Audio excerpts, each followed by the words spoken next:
Hi, welcome to Barb's Book Spot.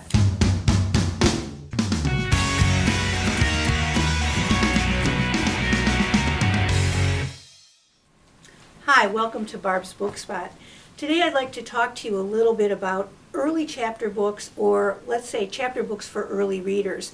When kids get to be in about second or third grade and they're reading on their own, they start to make selections about books that they would like to read more about the characters. And I found in my experience that they very often gravitated towards series books.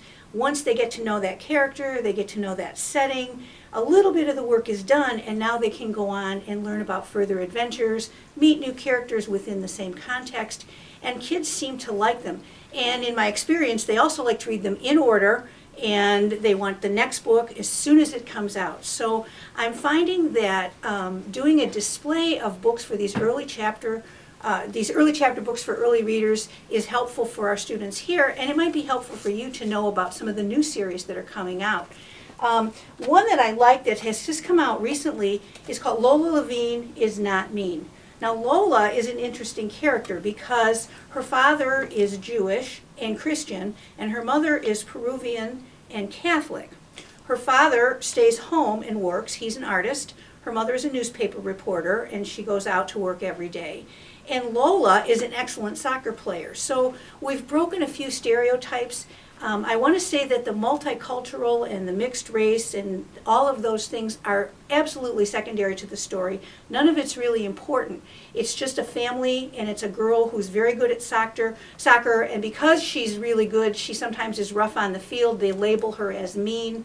By the end of the story, they're calling her a soccer queen, and that name means something. But it's sort of effortlessly multicultural. That's a term I stole from someone's review. Let me show you a little bit of a sample of what the inside looks like. The slightly larger text, and we have some line drawings. Now this one shows Lola making a slide tackle on Juan, and she actually hurts his foot, and he has to go into the principal's office and the nurse and complain about her, so she gets in trouble at school for that. Well, here's another picture. This is her dad, the artist at work, and he's got long hair, and he's sort of a non-traditional feeling father, depending on whose household you live in.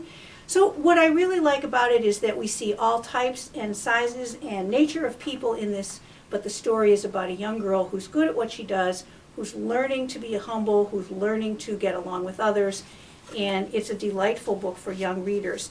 Lola is about 7 or 8 years old. She's in second grade, and I would say readers are going to be about the same age. Usually kids like to read about children who are their age or older. They generally don't like to read down. This next book, I actually have 3 that I want to show you. Karen English is the author. The illustrator is Laura Freeman. And she also has a series called Nikki and Deja. Now this series has been out for a little while. They're 2 African-American girls in 3rd grade. They go to Carver Elementary. And this was a huge success. Kids really liked this series. It got great reviews.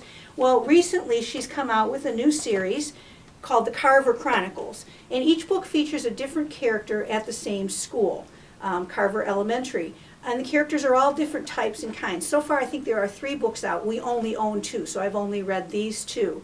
I'm going to talk to you a little bit today about Don't Feed the Geckos. Our main character has a cousin. Our main character is living in America, and he has a cousin who lives in Mexico, and he's coming up to stay with them for a short while because he and his single mother are moving to America.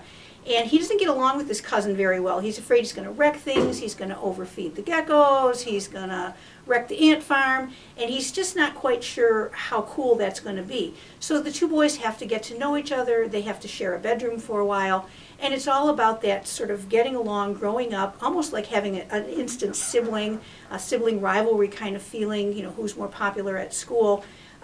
This book is published by Clarion, and like I said, there's only 3 books out so far, but so far I really like them. I like the characters, very realistic, and I think they will ring true to your readers.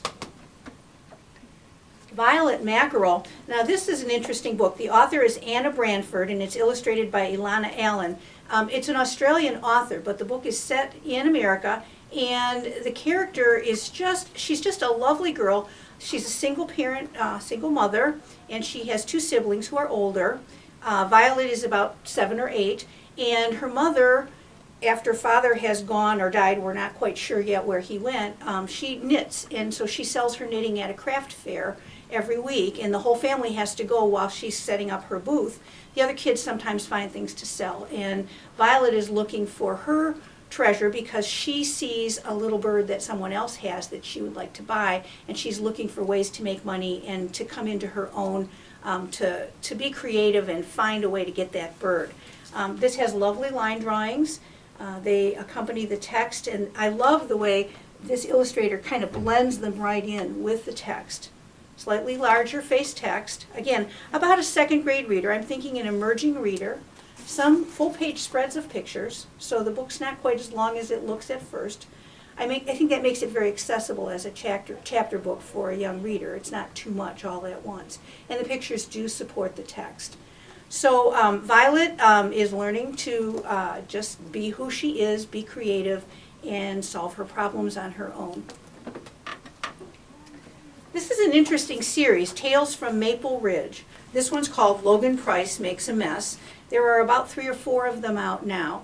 And what's interesting to me about this series, it's by Grace Gilmore, it's illustrated by Petra Brown, and it's historical fiction. And we don't see a whole lot of historical fiction. Most of it's contemporary, realistic, I see myself in the book and these kids are just like me kind of stuff.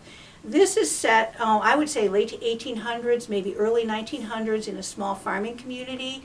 If you think like maybe Little House on the Prairie or the Waltons, that's the feel. The text and the line drawings also have that old-fashioned feel to them.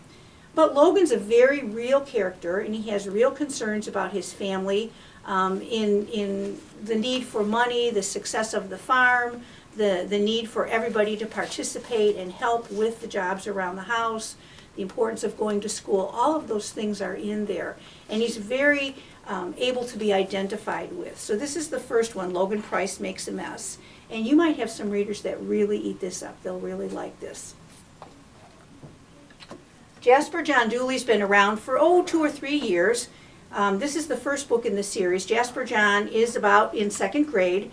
And he's a little bit immature, I think, as some characters go, but I think that's part of the story because he's learning to navigate school and friendship and figure out what makes him popular, what makes somebody else more popular.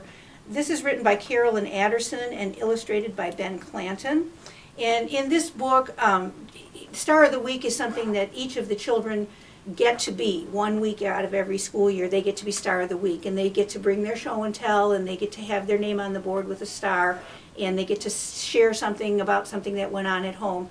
And he's trying to decide what he can do for his Star of the Week time because everybody else seems to have something better. And most importantly, his best friend's just got a new baby sister, so he's got tons of things to bring in, pictures, and he talks about this new baby sister. Jasper goes so far as to even creating a wooden little brother that he brings to school, and when he has to make his family tree, he calls it his family stick because he's the only person in the family, so he puts his star there and he puts a leaf there for his imaginary brother made out of wood, trying to create a family tree for himself because he thinks that's important now because his friend has it and he doesn't.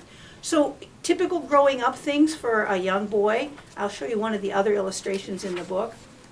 There's a picture of him with his wooden brother standing next to him. It looks like a little wooden robot, and the kid's playing. He turns his wooden brother into a science experiment, by the way. But Jasper's a very friendly, accessible character, and I think this would be fun to read aloud to kindergarten, 1st grade, as well as to let those beginning readers read it on their own. And the last book, this is called Kung Pao Chicken, The Birdie Snatchers, and it's by Cindy Marco, and it's published by Little Simon. This has a very different feel, and you're going to have some readers who will love it. I think those who liked Captain Underpants will like this because it's got a very graphic novel, comic book feel, and it's full of puns and zany humor. You can take a look there. This "let's get cracking" is sort of the code word. The premise for the story is that this chicken, his name is Gordon Blue, fell into a vat of toxic sludge at some point, and after he was saved, he ended up with superpowers, and so he can turn into Kung Pao Chicken with his sidekick Egg Drop, and they can solve crimes and mishaps that happened around their school. So it's very funny, it's very zany. This one's got, the teachers are all turning into zombies and they have to figure out why and save their teachers. I think the colorful comic book feel will appeal to some readers, and it's not really hard. It flows nicely, the text bubbles flow nicely to continue the story in between the narration that moves the story along as well. I think you're going to have some kids who really like this.